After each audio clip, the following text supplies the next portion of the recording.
মেধাবী না হইলে আপনার সুযোগ আছে।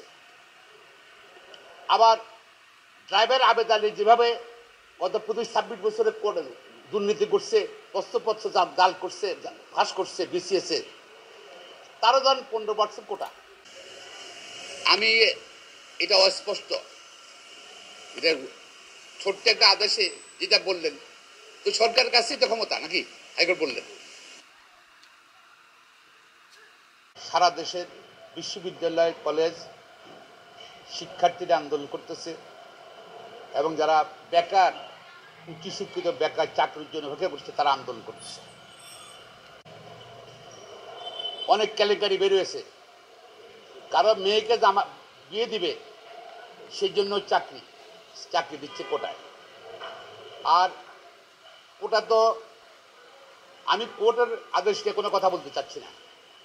হাইকোর্ট তো বললো যে একদিকে কোটা বাতিল করলো, কোটার যে সার্কুলার বাতিল করলো, আবার বলে দিল যে সরকার চাইলেই কোটা বাড়াইতে পারে, কমাইতে পারে বা বিলুপ্ত করতে পারে।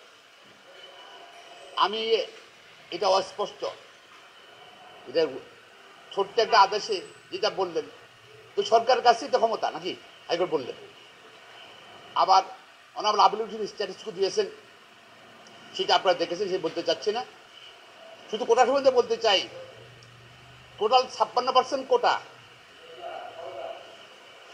অর্থাৎ তাহলে 56 71%।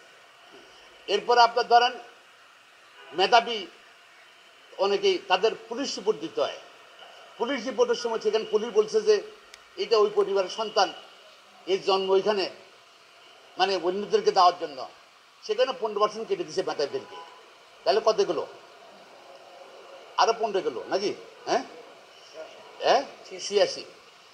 তারপর পিএসসির অফিসারদের কোটা দেখলাম যে অনেক ডেপুটি ডাইরেক্টর কোটা আছে, এবং সদস্য যারা ছিল তারা কি করছে না করছে আমরা জানি না, তাদের ধরেন আর 10% কোটা, 96%। তো আমার কাছে মনে হয় 4% মেধাবী আসছে না।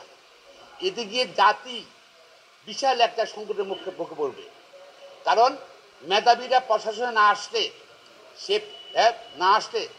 রাষ্ট্র পরিচালনায় কিন্তু একটা বিশাল সংকটের সম্মুখীন হবে।